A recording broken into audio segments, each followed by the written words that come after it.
میرا نام رابعہ ہے۔ میں ایک اچھے خاندان سے تعلق رکھتی ہوں۔ میرے والد نیاز علی ایک بڑے ذمہ دار ہیں۔ جیسے کہ ہمیشہ سے ہوتا ہے، ذمہ داروں کی عام طور پر بہت دشمنیاں ہوتی ہیں جو نسل در نسل ایک دوسری نسل میں منتقل ہوتی چلی جاتی ہیں۔ میرے بابا کے بھی ایسے ہی کچھ دشمن تھے جو ہر وقت کسی نہ کسی طریقے سے انہیں نقصان پہنچانے کی کوشش کرتے رہتے تھے۔ یہی وجہ تھی کہ بابا ہم لوگوں کو باہر نکلنے سے منع کرتے تھے، اور اگر کبھی کہیں لازمی جانا بھی ہوتا تھا تو بغیر گارڈ کے کہیں بھی جانے نہیں دیتے تھے۔ ہم 4 بہن بھائی تھے۔ میرے دونوں بھائیوں کو بابا نے کم عمری میں ہی پڑھنے کے لیے ملک سے باہر بھیج دیا تھا۔ در حقیقت پڑھائی تو صرف ایک بہانہ تھی۔ انہوں نے ان دونوں کی دشمنی کی اس خوفناک آگ سے بچانے کے لیے ہی باہر بھیجا تھا۔ اگر بابا کا بس چلتا تو وہ مجھے اور میری بہن کو بھی باہر بھیج دیتے، مگر اماں جان اور دادی جان کے ہوتے ایسا ممکن نہیں تھا۔ اسی لیے ہم دونوں نے قریبی شہر میں داخلہ لے لیا تھا۔ ہائی اسکول کی تعلیم مکمل ہوئی تو باہر کے حالات اور واقعات دیکھتے ہوئے دادی جان نے مجھے گھر بیٹھنے کا حکم دیتے ہوئے کہا، دیکھو ربیہ بیٹے، ڈگریاں وہ حاصل کریں جنہیں کہیں کام کرنا ہو، کوئی نوکری کرنی ہو۔ تمہیں کیا ضرورت ہے بلا وجہ پڑھائی کے نام پر خود کو تھکانے کی؟ بس بیٹا گھر ہی رہو، کتابوں کے ڈھیر تو تمہارے پاس ویسے ہی پڑے رہتے ہیں، انہیں پڑھ کر اپنا شوق پورا کر لیا کرو۔ میں نے جھنجھلا کر کہا، دادی جان میں کوئی نوکری کے لیے تھوڑی پڑھ رہی ہوں، مجھے اچھی اور اعلیٰ تعلیم حاصل کرنے کا شوق ہے، دفتروں میں جوتیاں گھسانے کا نہیں۔ اور ویسے بھی تعلیم تو انسان کو شعور دیتی ہے، اسے صرف کمائی کا ذریعہ مت سمجھے، خدا کے لیے مجھے مت روکے۔ دادی جان نے منہ بنا کر کہا، ایک تو تم کل کی لڑکیاں جب 4 لفظ پڑھ جاتی ہو تو پتہ نہیں کون کون سے الفاظ کا استعمال کرنے لگتی ہو۔ جاؤ بھائی جو دل چاہے کرو، مجھ بڈھی کی بھلا سنتا ہی کون ہے اس گھر میں؟ یہ کہہ کر وہ ناراض سی ہو کر اندر کی طرف چل دی۔ بابا جان دلچسپی سے سارا منظر دیکھ رہے تھے۔ میں نے لاچار سی ہو کر ان کی طرف دیکھا تو وہ مسکرا کر بولے، ربیہ تم فکر مت کرو، میں کل ہی تمہارا کالج میں داخلہ کرواتا ہوں، تم دل لگا کر پڑھنا۔ بابا جان کی بات سن کر میرا چہرہ خوشی سے کھل اٹھا۔ میں نے مسکراتے ہوئے کہا، آپ کا بہت شکریہ بابا جان، اگر آپ ساتھ نہ دیتے تو مجھے دادی جان اور اماں جان کبھی بھی جانے نہ دیتی۔ اماں جان نے میری بات پر ناراض ہو کر مجھے دیکھتے ہوئے کہا، ہاں تو دادی اور ماں کوئی تمہاری بدخواہ تھوڑی ہیں، ہم لوگ تو تمہارے بھلے کے لیے یہ کہہ رہے تھے کہ ایک تو پڑھ پڑھ کر اپنی آنکھیں خراب کروا لو گی، اوپر سے باہر تو خطرہ بھی منڈلا رہا ہے، خدا نخواستہ کوئی اونچ نیچ ہو گئی تو۔ میں نے بیزار سی ہو کر انہیں دیکھتے ہوئے کہا، اماں جان خدا کے لیے ہر وقت آپ یہی کرتی رہتی ہیں، کیا آپ کو مجھ پر بھروسہ نہیں ہے؟ آپ کو کیا میں اتنی ہلکے کردار کی لگتی ہوں جو اپنے ماں باپ کی عزت کا خیال بھی نہ کروں گی؟ میرے افسردگی سے یہ کہنے پر اماں جان نے مجھے گلے لگاتے ہوئے کہا، نہیں بیٹی، میرا یہ مطلب ہرگز نہیں تھا، میں تو بس دنیا زمانے کی باتیں کر رہی تھی۔ ویسے بھی اب تم 18 سال کی ہو، جوان ہو گئی ہو، میں تو سوچ رہی ہوں جلدی سے تمہاری شادی کر دوں۔ میں نے ان سے الگ ہوتے ہوئے غصے سے انہیں دیکھ کر کہا، اتنی ہی بوجھ ہوں میں آپ پر؟ اماں نے مجھے غصے میں دیکھا تو گھبرا گئی۔ انہوں نے کچھ کہنا چاہا مگر میں ان کے بولنے سے قبل ہی اٹھ کر چلی گئی۔ اماں میری ناراض ہونے سے اداس ہو گئی تھی۔ میں اپنے کمرے میں چلی آئی۔ میرا اور میری چھوٹی بہن کا ایک ہی کمرہ تھا۔ میں کالج جانے کے لیے گئی، کتابوں اور دوسرے سامان کو دیکھ رہی تھی۔ میری چھوٹی بہن فاریہ مجھے اشتیاق بھری نظروں سے دیکھ رہی تھی۔ فاریہ نے کہا، آپی آپ اب شہر میں پڑھیں گی؟ میں نے سامان بیگ میں پٹک کر کہا، جو واویلا دادی جان اور اماں جان نے مچایا ہوا ہے اس کو دیکھ کر لگتا تو نہیں کہ میرا ایڈمیشن ہو پائے گا۔ فاریہ ہنسنے لگی۔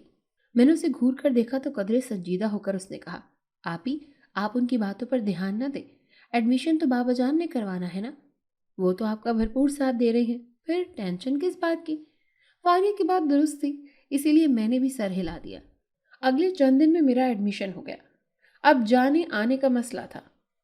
بابا جان کے اور بھی کئی کام ہوتے تھے، اسی لیے وہ میرے ساتھ سارا دن وہیں پر نہیں بیٹھ سکتے تھے، اسی لیے انہوں نے اپنے قابل اعتماد ملازم رمزو کو میرے ساتھ روانہ کر دیا۔ گاڑی میں رمزو آگے ڈرائیور کے ساتھ بیٹھا تھا اور میں پچھلی سیٹ پر تھی۔ ہمارے آگے آگے ایک اور گاڑی میں 3 گارڈ بھی جا رہے تھے۔ مجھے اس تمام سے بہت الجھن ہوتی تھی مگر بابا جان نے سختی سے کہہ دیا تھا کہ اگر کالج جانا ہے تو گارڈ کو بھی ساتھ لے کر جانا ہوگا، ورنہ خاموشی سے گھر بیٹھ جاؤ، اسی لیے مجبوراً مجھے چپ ہونا پڑا۔ 1 گھنٹے کا سفر کیسے گزر گیا پتہ ہی نہیں چلا۔ ڈرائیور نے کالج کے گیٹ کے قریب گاڑی روکی تو میں جلدی سے ہینڈ بیگ اور کتابیں سنبھالتے ہوئے نیچے اتر آئی۔ کالج میں اس سے پہلے ایڈمیشن کے سلسلے میں آئی تھی۔ یہ اپنے آپ میں ایک نئی اور عجیب و غریب دنیا تھی۔ راستے میں کسی سے ٹکرا کر میں رک گئی۔ وہ جدید تراش خراش والا لباس پہنے ہوئے ایک شہری لڑکی تھی۔ इस टकराव के नतीजे में हम दोनों के सर एक दूसरे से टकरा कर बज उठे थे। मैंने माजरत ख्वाहाना लहजे में कहा, माफ कीजिएगा, मैंने देखा नहीं आपको। उसने भी सर सहलाते हुए कहा, कोई बात नहीं, मैं भी जाने के इन ख्यालों में गुम थी कि सामने ध्यान ही नहीं था। मैं मुस्कुरा दी, फिर हम दोनों को मुंह से बैक वक्त निकला, आपको चोट तो नहीं लगी? और ये कहते हुए हम दोनों हंस पड़े। उसने मुसाफे के लिए हाथ बढ़ाते हुए कहा, मेरा नाम अंबर है, और तुम्हारा? मैंने भी अपना नाम बताते हुए कहा, मैं रबिया हूँ, आज कॉलेज में पहला दिन है। वो ये सुनकर मुस्कुराते हुए बोली, मेरा भी आज पहला दिन है। मजीद गुफ्तगू हुई तो पता चला कि हम एक ही क्लास में हैं और सारे सब्जेक्ट्स भी एक ही थे। ये अंबर के साथ मेरी दोस्ती की शुरुआत थी। चंद दिनों में हम एक दूसरे की बेतकल्लुफ सहेलियां बन गई। कॉलेज में फ्री पीरियड होता तो हम सारे कॉलेज में घूमते रहते। ऐसे ही फिरते फिराते एक दिन कॉलेज के पिछले हिस्से की तरफ जा निकले। यहाँ पर कुछ ज्यादा ही सन्नाटा सा छाया रहता था। कॉलेज की स्टूडेंट्स यहाँ पर ज्यादा नहीं आती थी क्योंकि यहाँ पर उनकी दिलचस्पी का कोई सामान नहीं होता था। इस वक्त भी यहाँ खामोशी ही छाई हुई थी। हम दोनों के अलावा यहाँ पर और कोई नहीं था। आज 2 पीरियड फ्री थे और हम पिछले 2 घंटों से कॉलेज में आवारागर्दी करते फिर रहे थे। हम लोग बैठने के लिए कोई मुनासिब सी जगह ढूंढने लगे और खुशकिस्मती से अंबर को एक नीम के दरख्त के नीचे वो जगह नजर आ गई थी। उसने इशारे से मुझे वो जगह दिखाई और हम दोनों खरामा खरामा चलते उस चबूतरे के पास आ गए जो उस नीम के दरख्त के नीचे बना हुआ था। ये देखकर हमें खुशगवार हैरत हुई कि वो चबूतरा बिल्कुल साफ था, जैसे कोई बाकायदा तौर पर उसकी रोजाना सफाई करता हो। मैंने उस जगह का बड़े गौर से जायजा लेते हुए कहा, अंबर, लगता है कोई रोज इस चबूतरे की सफाई करता है। शायद कोई यहाँ पर आकर रोजाना बैठता है। अंबर ने भी मेरी बात से इत्तेफाक करते हुए कहा, हाँ रबिया, लगता तो कुछ ऐसा ही है, लेकिन बैठने के लिए यहाँ पर कोई मुनासिब जगह नहीं है। और वैसे भी ये कॉलेज है, किसी का कोई जाती जागीर नहीं, इसीलिए बेझिझक होकर बैठ जाओ। अंबर ने बेफिक्री से कहा तो मैं क्रॉस चबूतरे पर उसके बैठते ही साथ बैठ गई। उस दरख्त के नीचे आते ही मुझे ऐसा लगा जैसे मेरी रीढ़ की हड्डी में सर्दी की एक तेज लहर दौड़ गई है। मैं चंद लम्हे के लिए तो कुछ परेशान हो गई, लेकिन फिर नॉर्मल हो गई। यहाँ पर यानी सारे पिछले हिस्से में शायद सफाई सुथराई ज्यादा नहीं की जाती थी। हमने हफ्ते में सिर्फ एक बार सफाई करने वाली मासी को इधर आते देखा था। हम बड़े मजे से एक दूसरे के साथ गपशप के साथ मोबाइल पर वीडियोस भी देखते जा रहे थे। अचानक ही किसी ने कड़क लहजे में पूछा, तुम दोनों क्या कर रही हो यहाँ? हम डर कर खड़े हो गए। सामने मासी सफूरा लंबा सा झाड़ू और टोकरी लिए खड़ी थी। यकीनन आज यहाँ हफ्तावारी सफाई का दिन था जो वो नजर आ रही थी। हम अपनी बातों में इतना मगन थे कि उसके आने की आहट भी नहीं सुनाई दी थी। उसे देखकर जरा जान में जान आई। उसने जिस तरह से पूछा था हम घबरा गए थे कि कहीं कहीं प्रिंसिपल साहिबा खुद तो नहीं आ गई। मैंने सुकून का सांस लेते हुए कहा, क्या मासी सफूरा यार, डरा ही दिया आपने तो। अंबर ने भी इस बात में सर हिलाते हुए कहा, हाँ और नहीं तो क्या, बंदा कम से कम लहजा ही कुछ नरम रखता है। मासी सफूरा ने हमें घूरते हुए कहा, ना तो क्या मैं आने से पहले ऐलान करूं स्पीकर पे कि होशियार खबरदार, मैं आ रही हूं। उसने कुछ ऐसे अंदाज में कहा कि हम दोनों की हंसी छूट गई। हमें हंसते देखकर उसके मुंह के जाविये कुछ मजीद बिगड़े और उसने सख्त लहजे में कहा, क्या कर रही हो तुम दोनों यहाँ? और ये मोबाइल फोन, तुम दोनों आज भी मोबाइल फोन लेकर आई हो? बता है ना कि उसे लाने की इजाजत नहीं, प्रिंसिपल साहब से शिकायत लगानी पड़ेगी अब तुम्हारी। उसके बिगड़े हुए तेवर देखकर मैंने जल्दी से दोस्ताना लहजा अपनाते हुए कहा, प्लीज आपा, ऐसा नहीं करिएगा, प्रिंसिपल साहबा तो खाल उतार देंगी हमारी। अंबर ने भी उसकी दूसरी तरफ खड़े होकर कहा, हाँ आपा प्लीज, प्रिंसिपल को कुछ ना बताना, वादा आइंदा नहीं लाएंगे हम, इधर ही कोई डील कर लो ना। अंबर की बात सुनकर सफूरा के चेहरे के तने हुए नकूश कुछ ढीले पड़ गए। डील वाली बात तो वैसे भी उसके मतलब की थी, इसीलिए उसने किसी कदर नर्म लहजा अपनाते हुए कहा, अच्छा अच्छा नहीं बताती मैं, लेकिन तुम लोग भी कुछ जरा ध्यान रखा करो, किसी और ने देख लिया ना फिर खैर नहीं है तुम दोनों की। मैंने मस्का लगाते हुए कहा, औरों के पास आप जैसी जहानत थोड़ी होती है, कोई नहीं देख पाएगा, फिक्र मत करें। ये कहते हुए मैंने उसकी मुट्ठी में 500 का नोट पकड़ा दिया। अपनी तारीफ सुनकर और 500 का कड़क नोट देखकर वो खुश हो गई थी। उसने काम करने के लिए झाड़ू उठाया तो हम दोनों भी वहां से जाने का इरादा करते हुए उठ गए। अचानक ही सफूरा को कुछ याद आया। वो हमसे कुछ फासले पर खड़ी थी। उसने प्रिंसिपल को चबूतरे को देखा, फिर एकटिक हमें देखने लगी। हम चबूतरे से नीचे उतर गए। अंबर ने मुझे ठोका देते हुए सरगोशी में कहा, मासी सफूरा को क्या हुआ, देखो तो कैसे देख रही है। मैंने अंबर की नजरों के ताक़ुब में देखा तो मैं भी अचंभे से सफूरा को देखने लगी। न जाने उसे क्या हुआ था। अंबर ने सफूरा को आवाज दी। अंबर के बुलाने पर सफूरा गोया होश में आई। सफूरा ने अटकते हुए कहा, वो इधर आज के बाद मत बैठना। हम दोनों ने हैरानी से सफूरा को देखा। मैंने उससे पूछा, मगर क्यों? इतनी पुरसुकून जगह पर क्यों ना बैठे? सफूरा ने मुझे ऐसी नजरों से देखा जैसे मैंने कोई मायूब बात कर दी है। फिर उसने सरगोशी में जवाब दिया, वो जगह हसेबी है, इधर कोई नहीं जाता। हम दोनों सफूरा की बात सुनकर हंस पड़े। सफूरा ने अजीब सी नजरों से हमें देखा और दूर जाकर झाड़ू लगाने लगी। मैं और अंबर वहां से चलते हुए क्लास में आ गए। मैंने अंबर से कहा, कितनी पुरसुकून जगह थी ना वो। मैंने इतना सुकून पहले कभी कहीं महसूस नहीं किया। अंबर ने कुछ पल सोचने के बाद कहा, मैं तो कोई खास बात महसूस नहीं की, तुम्हें लगता है वो जगह कुछ ज्यादा ही पसंद आ गई है। मैंने अंबर की बात पर सर हिलाते हुए कहा, भाई तुम जो भी कहो, मुझे तो वो जगह सचमुच बहुत अच्छी लगी है। हम दोनों क्लास में दीवार के साथ वाली कतार में बैठे थे। इस वक्त भी यहीं बैठे हुए थे। मैं हस्बे मामूल खिड़की वाली साइड पर बैठी थी। हमारे इंग्लिश की लेक्चरर आने ही वाली थी। उनके आने से पहले ही बुक्स वगैरह निकाल के रखनी पड़ती थी, वरना शदीद डांट पड़ सकती थी। इसीलिए मैं किताब और रजिस्टर पेन वगैरह संभाल कर तरतीब से रख रही थी। जब अचानक ही पड़पड़ाहट की सी आवाज़ आई। मैंने चौंक कर सर उठाकर देखा। खिड़की में एक नन्हा सा सफ़ेद परिंदा बैठा हुआ था और अपनी छोटी छोटी खूबसूरत आंखों से मुझे ही देख रहा था। मैं उसकी खूबसूरती देखकर हैरान रह गई। मैंने सर से पैर तक इतना खूबसूरत परिंदा आज से पहले कभी नहीं देखा था। न इससे पहले इस किस्म का या नस्ल का कोई परिंदा देखा था। मेरा दिल बेसाख्ता उसे छूने के लिए मचल गया। मैंने इधर उधर देखा, कोई भी मेरी तरफ मुतवज्जे नहीं था। मैंने आहिस्ता आहिस्ता उसकी तरफ हाथ बढ़ाया। मुझे यकीन था कि वो उड़ जाएगा, मगर उस वक्त मुझे खुशगवार हैरत हुई जब वो उड़ने के बजाय उस जगह पर बैठा रहा। मैंने आहिस्ता से उसे अपने हाथ में पकड़ लिया। वो उन्हीं मासूम निगाहों से मुझे देख रहा था। मुझे हैरत हुई कि इतना छोटा सा होने के बावजूद वो अच्छा खासा भारी और वजनी था। अचानक ही वो फड़फड़ाया और मेरे हाथ से निकलकर खिड़की में जा बैठा। उसी वक्त अंबर ने मुझे ठोका दिया तो मैं चौंक कर उसे देखने लगी। उसने हैरत भरी निगाहों से मुझे देखते हुए कहा, क्या बात है रबिया, तुम ठीक तो हो ना? मैंने नासमझी से उसे देखते हुए पूछा। हाँ, मैं तो बिल्कुल ठीक हूँ। क्यों, क्या हुआ है मुझे? वो अजीब सी निगाहों से मुझे देखते हुए बोली। तो फिर तुम ऐसे रिएक्ट क्यों कर रही हो जैसे तुमने हाथ में कुछ पकड़ा हुआ है? मैं समझ गई कि उसने उस परिंदे को पकड़े हुए देखा है मुझे। परिंदा शायद उसे नजर नहीं आया था, इसीलिए वो मुझसे सवाल कर रही थी। मैंने मुस्कुराते हुए कहा, वो उधर देखो, खिड़की में एक छोटा सा परिंदा आकर बैठा था। उसको पकड़ लिया था मैंने, अभी दोबारा खिड़की में जाकर बैठ गया है। देखो अंबर, कितना खूबसूरत परिंदा है ना वो। अंबर ने खिड़की को देखा, फिर मुझे देखा। उसके चेहरे पर अजीब सी कश्मकश के आसार नजर आने लगे। वो मुझे ऐसे देखने लगी गोया मेरा दिमाग चल गया हो। मैंने उसे इस तरह अपनी तरफ देखता पाकर पूछा, क्या हुआ, ऐसे क्यों देख रही हो मुझे? अंबर ने इधर उधर देखा।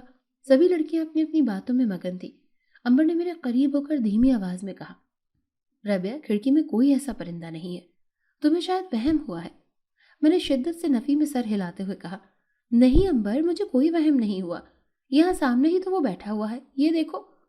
मैंने उंगली से इशारा करते हुए उसे दिखाकर कहा तो वो परेशानी से मुझे देखने लगी। हमारे पास ही बैठी हुई दो लड़कियां हमारी इस बहस और तकरार पर हमारी तरफ मुतवज्जे हो चुकी थीं। मैंने उन्हें मुखातिब किया, आपको ये परिंदा नजर नहीं आ रहा? उन दोनों ने भी कुछ ऐसी ही नजरों से मुझे देखा जैसे अंबर देख रही थी। फिर उन्होंने भी नफी में सर हिला दिया। मैंने परेशान होकर दोबारा खिड़की की तरफ देखा, लेकिन अब वो परिंदा कहीं नहीं था। मैंने गहरी सांस लेते हुए कहा, अब उड़ गया है वो। ये सुनकर वो दोनों तो मुतमईन हो गई थी, मगर अंबर को चुप लगी हुई थी। वो बार बार फिक्रमंदी नजरों से मुझे देख रही थी। मैं उसके इस तरह देखने से कोफ्त में तो मुब्तला हुई, मगर मैंने कोई खास रद्द अमल नहीं दिया। खैर, छुट्टी हुई, मैं अपनी गाड़ी की तरफ आ गई और अंबर हॉस्टल की तरफ चली गई। यह हॉस्टल भी कॉलेज के इंतजामिया के तहत ही था और उसमें दूर दराज से आने वाली लड़कियों की रहाइश थी। अंबर का घर भी चूंकि बहुत दूर था, इसीलिए वो यहीं रहती थी। घर वापसी पर मैंने महसूस किया कि एक गाड़ी हमारे पीछे आ रही है। जिधर भी हमारी गाड़ी मुड़ती है उसी तरफ वो आ जाती है। मैं परेशान हो गई, लेकिन कुछ देर बाद देख कर ये इत्मीनान हुआ कि वो गाड़ी दूसरी तरफ मुड़ गई। घर पहुंचकर मैंने बैग एक तरफ रखा और लिबास बदलने के लिए चली गई। बाहर निकली तो मैंने अपने कमरे की खिड़की में वही सफ़ेद छोटा सा परिंदा देखा। उसे देखकर मुझे बहुत हैरत हुई। मैं लपक कर उसके करीब चली गई और उसे आहिस्ता से हाथ में थामते हुए बोली, अरे, तुम यहाँ कैसे पहुंच गए? कहीं मेरा पीछा करते हुए तो नहीं आए हो तुम? मैं मजाक में ही बात कर रही थी, मगर उस वक्त मेरी आंखें हैरत से फटी की फटी रह गईं जब मैं किसी को हाँ कहते सुना। मैं घबराकर इधर उधर देखने लगी कि कोई और भी है क्या यहाँ कमरे में, लेकिन मेरे अलावा तो वहां पर कोई भी नहीं था। मैंने गौर से परिंदे को देखा। उसने तो हाँ नहीं कहा कहीं। लेकिन फिर मुझे इस बेवकूफ़ाना सोच पर हंसी आ गई। भला परिंदा भी कभी बोलता है? कैसी अहमक हूं मैं, पता नहीं क्या क्या सोचे जा रही हूँ। बाहर से आहट हुई तो परिंदा उड़ गया। मुझे उसके जाने का अफसोस था, लेकिन फिर मैं आईने के सामने खड़ी होकर बाल बनाने लगी। बाल बनाकर मैं खाना खाने के लिए बाहर निकल आई। बाबा जान भी आज मौजूद थे। मुझे देखकर उन्होंने प्यार भरे अंदाज में कहा, कैसी जा रही है तुम्हारी पढ़ाई बेटा? मैंने मुस्कुराते हुए कहा, बहुत अच्छी जा रही है बाबा जानी, और अब तो कोई 15 दिन बाद इम्तिहानात भी होने वाले हैं। बाबा जान ने भी मुस्कुराते हुए मेरी हौसला अफजाई की। दादी जान बोली, भाई नियाज अहमद, अब तुमने इसकी जिद पूरी कर ली। साल भर तो पढ़ती रही, अब और कितना पढ़ेगी? नजमा की बेटी भी तो इसी की उम्र की है। पिछले साल उसकी शादी कर दी थी उसने, और अब बच्चा भी है उसका। और क्या बूढ़ी होगी तब इसकी शादी करोगे? मेरे हलक में लुकमा अटक गया। दादी जान तो गोया हाथ धोकर मेरी शादी के पीछे पड़ गई थी। मैंने उन्हें गुस्से से देखा। फारिया अपनी मुस्कुराहट छुपाते हुए मुझे देख रही थी। बाबा जान ने मेरा मूड देखकर संजीदगी से कहा, अम्मा जी आप परेशान मत हो, जब वक्त आएगा तो इसकी शादी भी हो जाएगी। अभी तो इसे पढ़ाई मुकम्मल करने दें, पहला साल चल रहा है कॉलेज का। अभी से मैं नहीं कर सकता इसकी शादी, इसीलिए ये मौजू बंद कर दें और आइंदा इस पर कोई बात नहीं होगी। बाबा जान की बात पर दादी जान के साथ अम्मा जान का भी मुंह बन गया। अलबत्ता मैं मुतमईन होकर खाना खाने लगी। खाना खाकर मैं अपने कमरे में आ गई। सर्दियों के दिन थे, इसीलिए दिन बहुत छोटा होता था। मैंने किताबें निकाली और इम्तिहान की तैयारी करने लगी। खिड़की से हवा आती थी, इसीलिए मैंने वो बंद कर दी। मुझे पढ़ते हुए थोड़ी ही देर गुजरी कि अचानक ही मैंने महसूस किया कि खिड़की के पट हिले हैं। शायद बाहर तेज हवा चल रही थी। मैंने नजरअंदाज करके दोबारा किताबों पर अपना ध्यान मरकूज कर लिया, लेकिन थोड़ी देर बाद ही दोबारा खिड़की बजने लगी और चंद लम्हे बाद खड़ाक से खुल गई। हवा का एक तेज और खुशबूदार झोंका अंदर आया तो मैं सर्दी से कप कपा गई। मैंने जल्दी से उठकर खिड़की बंद कर दी, मगर सर्दी जूं की तूं रही थी। मैंने किताबें उठाई और बाहर बाग में आ गई। यहाँ पर काफ़ी धूप थी। मैंने कुर्सी घसीट कर धूप में बैठ गई। थोड़ी देर बाद किताब पर एक फूल आ गिरा। यह देखने में गुलाब के फूल से मुशाबे था। मैंने सर घुमाकर इधर उधर देखा कि शायद किसी ने शरारत से फेंका हो, मगर चारों तरफ खामोशी छाई हुई थी। ये फूल कुछ अजीब सा था। बज़ाहिर तो ऐसा लगता था जैसे ये गुलाब का फूल हो, मगर ये गुलाब का फूल था ही नहीं। बाबू जानी को बागबानी का शौक था, इसीलिए हमारे बाग में दुनिया भर से फूल पौधे लाए जाते थे। मैं भी उन्हें देखती रहती थी, मगर ऐसा फूल मैंने कभी भी कहीं भी नहीं देखा था। इसलिए मैंने जो खुशबू आ रही थी वो ऐसी मसूर कुन थी कि मैं उसे सूंघते हुए मदहोश सी हुई जा रही थी। ख्यालात के रथ न जाने कहाँ कहाँ की सवारी करने लगे थे। मैंने महसूस किया कि मैं एक वादी में हूँ। सब्ज़ी और फूलों से ढकी हुई ये वादी बहुत हसीन थी। मैं एक आबशार के किनारे बैठी हुई थी। पानी की ठंडे और मोतियों जैसी बूंदें मुझे भिगो रही थी, लेकिन मैं वहां पर अकेली नहीं थी, मेरे साथ कोई और भी था। मेरे करीब ही एक खूबसूरत शहजादों जैसा नौजवान बैठा हुआ था। उसके चेहरे पर बड़ी ही प्यारी सी मुस्कुराहट थी और वो बेहद मोहब्बत आमेज नजरों से मुझे देख रहा था। मेरा दिल भी उसे देखकर धड़कने लगा। उसने आहिस्ता से मुझे अपनी बाहों में भर लिया और मेरे होंठों पर होंठ रख दिए। थोड़ी देर बाद वो अलग हुआ तो मैंने हया आमेज नजरों से देखते हुए पूछा, तुम्हारा नाम क्या है? उसने कहा, तुम्हारा आशिक, यही नाम है मेरा। मैं हंसने लगी, वो भी हंस पड़ा। फिर उसने अब आबशार किनारे पर बैठे बैठे ही अपना हाथ बढ़ाया और कुछ दूर खड़े फूलों में से एक फूल तोड़ लिया। उसने वो फूल मेरे सामने करते हुए कहा, ये फूल मेरी मोहब्बत की निशानी है, इसे बहुत संभाल कर रखना। मैंने उसके हाथ से फूल लेते हुए कहा, मैं इसे हमेशा संभाल कर रखूंगी। ये कहते हुए मैंने आंखें बंद करके उस फूल की खुशबू को अपनी सांसों में उतार लिया। वही मदहोश कुन खुशबू थी जो किताब पर पढ़ने वाले फूल से आ रही थी। अचानक ही किसी ने मुझे झंझोड़ा तो मैं हड़बड़ा कर देखने लगी। सामने फारिया खड़ी कह रही थी, आप ही दिन में और खुली आंखों से ख्वाब कब से देखने लगी हो? इतनी आवाजें दे रही हूँ, मजाल है जो नजर उठाकर देखा हो तुमने। मैंने घबरा कर कहा, "आह, कुछ नहीं, मैं तो बस किताब पढ़ रही थी।" मेरी बात पर उसने कहका लगाकर कहा, झूठ मत बोलो, और झूठ भी वो बोले जो ढंग का लगे। किताब खुली जरूर पड़ी है, मगर आपका ध्यान कहीं और था। उसके कहने पर मैंने चौंक कर किताब को देखा, लेकिन वहां से वो फूल गायब था। मैंने परेशान होकर उठकर इर्द गिर्द देखा, शायद कहीं नीचे गिर गया हो, मगर कहीं भी उसका निशान न मिला। مجھے دیوانوں کی طرح ڈھونڈتے ہوئے دیکھ کر فاریہ کچھ پریشان ہونے لگی۔ اس نے پوچھا، آپ بھی کیا ڈھونڈ رہی ہو؟ میں نے جواب دیا، کتاب پر ایک پھول رکھا تھا، شاید کہیں گر گیا۔ وہ بھی آس پاس دیکھنے لگی، پر اس نے کہا کہ آپ بھی شاید آپ کہیں اور رکھ کر بھول گئی ہوں اسے۔ ویسے کتابوں میں پھول کیوں رکھے جا رہے ہیں؟ سب خیر تو ہے نا؟ اس نے آخر میں مجھے شرارتی نظروں سے دیکھتے ہوئے چھیڑا تو میرے گال سرخ ہو گئے۔ میں نے اسے بہت لگاتے ہوئے کہا، بہت باتیں بنانے لگی ہو، کتابوں میں پھول رکھنا کوئی بری بات تو نہیں، اسے چھوڑو، تم اس وقت یہاں کیا کر رہی ہو؟ میں نے تمہیں ٹیسٹ کی تیاری کرنے کا نہیں کہا تھا؟ اس نے منہ بنا کر کہا، اسی لیے تو آپ کے پاس آئی ہوں، کچھ سوال سمجھ نہیں آ رہے۔ میں نے کہا، اچھا چلو میں سمجھاتی ہوں۔ اس کو کافی دیر تک سمجھانے کے بعد میں دوبارہ اپنے کمرے میں آ گئی۔ کتاب کھولنے کا دل نہیں کر رہا تھا، مگر یوں ہی کھول دی تو یہ دیکھ کر حیرت زدہ رہ گئی کہ وہ پھول کتاب کے اندر موجود تھا۔ اگر یہ کتاب کے اندر تھا تو اتنی دیر تک اسے چرمر ہو جانا چاہیے تھا، لیکن یہ پہلے کی طرح ہی تازہ اور خوشبودار ہے۔ میں اسے دیکھتے ہوئے اس نوجوان کے بارے میں سوچنے لگی۔ مجھے اپنے ہونٹوں پر ابھی بھی اس کے ہونٹوں کا لمس محسوس ہو رہا تھا۔ وہ سب کچھ کیا تھا؟ کوئی خیال، کوئی خواب، یا محض تصور کی کارستانی؟ فاریہ نے کہا تھا کہ جاگتی آنکھوں سے خواب دیکھ رہی ہو، اس کا مطلب یہ کہ میں سوئی نہیں تھی، بس کچھ دیر کے لیے اپنے آس پاس کے ماحول سے بے خبر ہو گئی تھی۔ لیکن ایسا کیوں ہوا تھا؟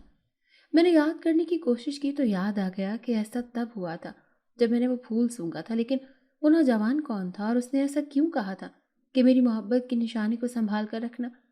میری الجھن تھی کہ مسلسل بڑھتی جا رہی تھی، مگر کوئی سرا ہاتھ نہیں آ رہا تھا۔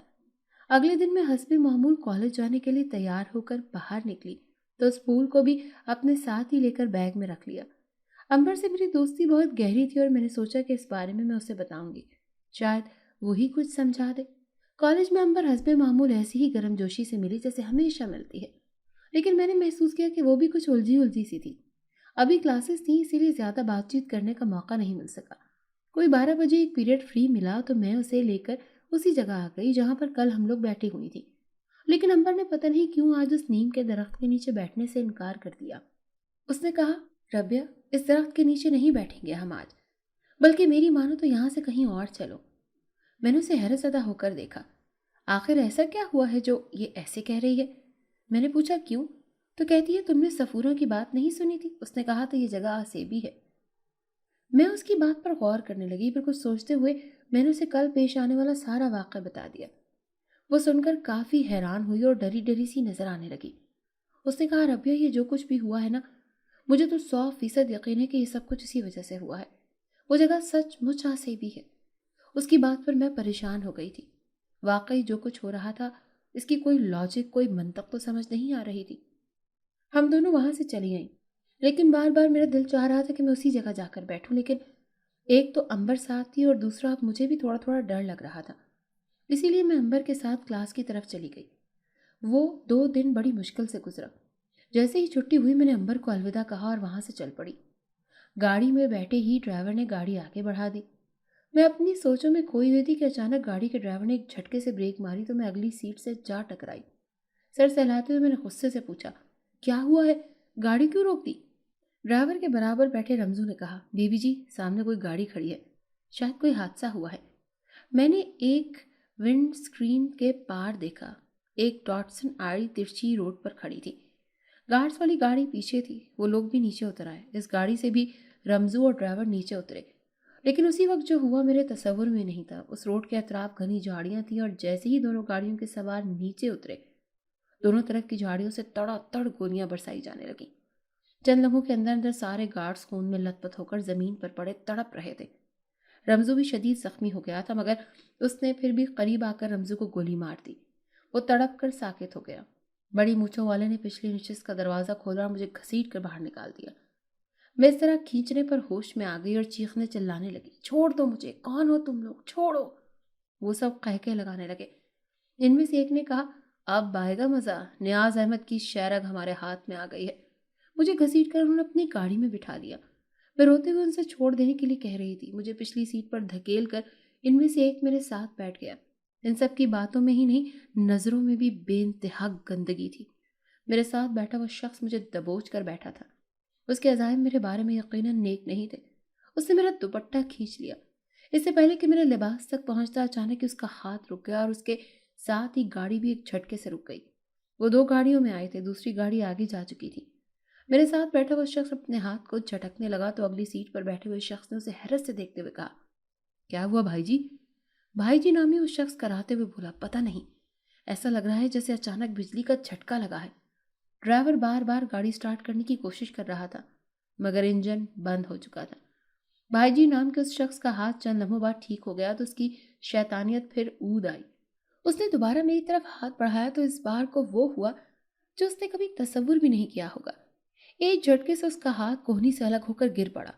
خون کا فوارہ تھا جو اچھل کر نکلا اور مجھ سمیت پچھلی نشستوں کے بڑے حصے کو رنگین کرنے لگا۔ وہ درد سے ذبح ہوتے ہوئے بکری کی طرح چیخنے لگا۔ آگے بیٹھے ہوئے دونوں لوگوں کو لگا شاید میں نے کچھ کیا ہے، جو ان کے ساتھی کا بازو کٹ کر الگ جا پڑا۔ وہ دہشت زدہ نظروں سے مجھے دیکھتے ہوئے پستول تان کر بولے، کیا کیا ہے تو نے بھائی کے ساتھ؟ کیا ہے تیرے پاس؟ بول نہیں تو گولی مار دیں گے تجھے۔ میں کہاں کر سکتی تھی یہ؟ میں تو خود حیران اور سہمی ہوئی تھی کہ خود بخود اس شخص کا بازو کٹ کیسے گیا۔ میں نے ڈری ڈری نظروں سے اسے دیکھتے ہوئے کہا، میں نے تو کچھ نہیں کیا، میرے پاس تو کچھ بھی نہیں ہے۔ لیکن ان لوگوں کو شاید میری بات کا یقین نہیں آیا۔ ڈرائیور نے گاڑی کا دروازہ کھولنے کی کوشش کی مگر وہ بھی نہ کھل پایا۔ اس نے بدحواس ہو کر ساتھ بیٹھے ہوئے بندے کو کہا، یار یہ سب اس لڑکی کی وجہ سے ہوا ہے، اسے مار دو ورنہ سبھی مر جائیں گے۔ اس کی بات سن کر دوسرے نے مجھ پر گولی چلانے کی کوشش کی مگر پستول سے گولی نکلی ہی نہیں۔ اس کے بعد وہ دونوں خوفزدہ ہو کر دیوانوں کی طرح گاڑی کے دروازے کو لاک کرنے کی کوشش کرنے لگے۔ اسی وقت سے باہر سے عجیب سی آواز سنائی دی اور کوئی پرندہ پھڑ پھڑاتا ہوا گاڑی کی ونڈ اسکرین پر آ کر بیٹھ گیا۔ میں نے ماؤ ہوتے ذہن کے ساتھ دیکھا۔ وہ ایک بڑا سا کالے رنگ کا باز تھا جس کی آنکھیں گہری سرخ تھیں۔ ایسا لگ رہا تھا جیسے آنکھوں کی جگہ وہاں پر سرخ خون کے لوتھڑے رکھ دیے گئے ہوں۔ وہ ان دونوں کو دیکھتے ہوئے خوفناک اور غصیلے انداز میں چیخا۔ اسی وقت ایک طرف کا دروازہ کھل گیا اور ڈرائیور کے ساتھ بیٹھا ہوا شخص بھاگ کر باہر نکلا۔ وہ بھاگ کر دور جانے کی کوشش میں تھا مگر اس کے باہر نکلتے ہی باز بجلی کی طرح ان پر جھپٹا۔ اس کے قریب سے اڑتے ہوئے اس نے اپنے چاقو کی طرح کے تیز دھار پنجے اس کی پیٹھ میں چبو دیے۔ وہ شخص دردناک آوازوں میں چیختا ہوا گرا اور ہاتھوں سے بازو کو دور رکھنے کی کوشش کرنے لگا۔ باز نے اسے الگ ہوتے ہوئے فضا میں ایک چکر کاٹا اور دوبارہ اس پر جھپٹا۔ اس بار اس کی آنکھوں کو نشانہ بنایا تھا۔ اس کی نوکیلی چونچ اس شخص کی دائیں آنکھ میں گھس گئی اور جب وہ باہر نکلی تو اس کی آنکھ کا ڈیلا بھی اس کے ساتھ ہی باہر نکل آیا۔ وہ شخص نیم جان ہو چکا تھا۔ دروازے کھلے تو باقی دونوں بھی باہر بھاگ کھڑے ہوئے۔ ان میں سے ایک تو بھاگ نکلنے میں کامیاب ہو گیا لیکن بھائی جی نامی وہ دوسرا شخص کٹے ہوئے بازو کی وجہ سے بھاگنے میں تیز رفتاری نہیں دکھا سکا۔ اسی لیے باز نے اسے جا لیا۔ اس کے ساتھ کیا کچھ ہوا میں نہیں دیکھ سکی، بس اتنا نظر آیا کہ بھاگتے بھاگتے ہی باز نے اسے دبوچ لیا تھا اور تھوڑی دیر بعد جب وہ دوبارہ اوپر اڑا تو اس کے پنجوں میں اس شخص کی گردن تھی۔ وہ دونوں مر چکے تھے۔ وہ باز کے روپ میں کوئی خوفناک بلا ہی تھی۔ یقیناً وہ مجھے بھی اب اپنی موت کا یقین ہو چکا تھا۔ میں نے گھومتے ہوئے سر کے ساتھ باز کو اڑ کر اپنی طرف آتے ہوئے دیکھا اور اس کے بعد کیا ہوا مجھے علم نہیں ہو سکا کیونکہ میرے ہوش و حواس میرا ساتھ چھوڑ چکے تھے۔ دوبارہ جب مجھے ہوش آیا تو میں نے خود کو اپنے کمرے میں دیکھا۔ سر بہت بری طرح سے چکرا رہا تھا۔ میں نے دبتے ہوئے سر کو تھام کر اٹھتے ہوئے اس کے پاس دیکھا۔ میرے قریب ہی کرسی ڈالے اماں جان بیٹھی تھی۔ بیڈ پر ایک طرف دادی جان تسبیح ہاتھ میں لیے کچھ پڑھ رہی تھی۔ بابا جان اور فاریہ بھی صوفے پر بیٹھے کسی سوچ میں گم تھے۔ مجھے ہوش میں آتے ہوئے دیکھ کر وہ سب چونک کر اپنی جگہ سے اٹھے اور میرے قریب آ گئے۔ اماں جان نے مجھے گلے لگاتے ہوئے کہا، میری بیٹی، میری جان، خدا کا شکر ہے کہ تم کو ہوش آ گیا۔ اماں جان ہٹی تو دادی جان نے لپٹا لیا۔ بابا جان بمشکل اپنے جذبات کو ضبط کیے کھڑے تھے۔ فاریہ بھی مجھ سے لپٹ گئی۔ ان سب کے چہرے پر ایک ڈر، ایک خوف سا تھا۔ میں ابھی تک بس خالی خالی نگاہوں سے انہیں ٹکر ٹکر دیکھے جا رہی تھی۔ تھوڑی دیر بعد جب میرے حواس ٹھکانے آئے تو مجھے یاد آیا کہ میں کن حالات میں اپنے ہوش کھو بیٹھی تھی۔ میں نے سوال پوچھا، میں یہاں کیسے پہنچی؟ بابا جان نے جو کچھ بتایا تھا اس کے مطابق انہیں کسی انجان شخص نے آ کر بتایا تھا کہ ہماری دونوں گاڑیوں پر فائرنگ ہو رہی ہے۔ بابا جان نے اسی وقت رمزوں اور گارڈز کو فون ملایا مگر وہاں کوئی زندہ ہی نہیں بچا تھا جو کال ریسیو کرتا۔ کوئی جواب نہ ملنے پر بابا جان اپنے ساتھ بندے لے کر وہاں پہنچے تو ہر طرف خون اور لاشیں نظر آئیں۔ انہیں امید نہیں تھی کہ میں انہیں زندہ ملوں گی मगर उस वक्त खुशी के मारे वो रो पड़े जब उन्होंने गाड़ी में मुझे बेहोश हुए पड़े पाया। वो फौरन ही मुझे लेकर हवेली आ गए। मैं सारा दिन बेहोश रही थी। उन्होंने डॉक्टर को भी बुलवाया था और जब उसने उन्हें बताया कि कोई खतरे की बात नहीं, तब जाकर उनकी जान में कुछ जान आई। वहां पर पड़े हुए दुश्मनों को देखकर समझ गया था कि ये सारी कारस्तानी बाबा के एक दुश्मन की थी, जो मुझे अगवा करके उनसे कुछ बातें मनवाना चाहते थे।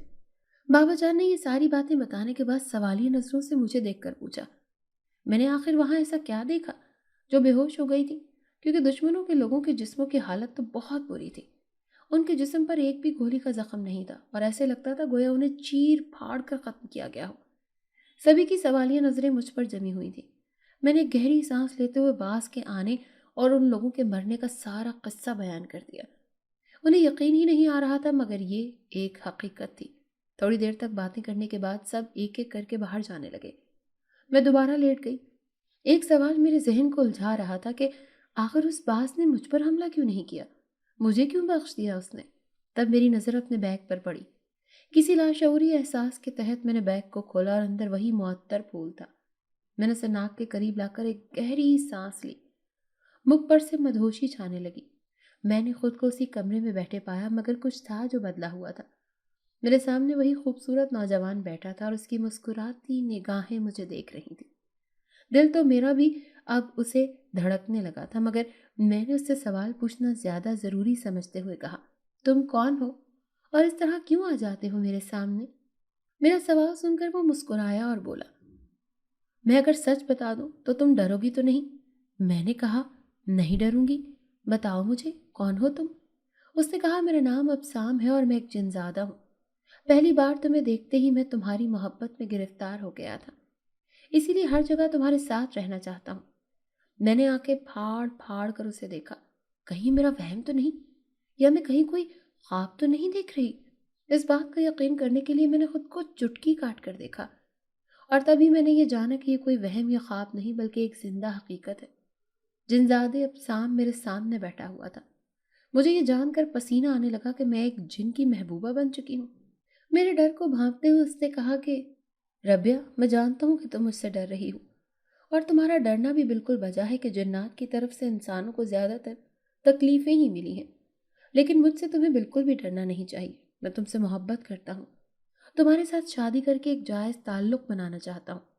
फैसला तुम्हारे हाथ में है। चाहो तो मेरा हाथ थाम लो, जैसे मैंने आज तुम्हें उन इंसान नुमा दरिंदों से बचाया है, वैसे ही हमेशा तुम्हारी हिफाजत करता रहूँगा। और अगर तुम ये नहीं चाहती तब भी कोई बात नहीं, मैं तुमसे दूर चला जाऊँगा। मैंने उसकी बात सुनकर उसके चेहरे को गौर से देखते हुए अपने दिल से पूछा, क्या मैं उसे जाने दूं? और दिल ने तड़प कर मेरी बात का जवाब नफी में दे दिया। मैंने आगे बढ़कर अबसाम के सीने पर अपना सर रख दिया। इस बात को बहुत अरसा बीत गया है। मेरी और अबसाम की शादी हो चुकी है, लेकिन इस राज से सिर्फ मैं ही वाकिफ हूँ कि अबसाम इंसान बनकर रह तो रहा है, लेकिन वो इंसान नहीं बल्कि लेकिन वो इंसान नहीं बल्कि एक जिन ज़्यादा है।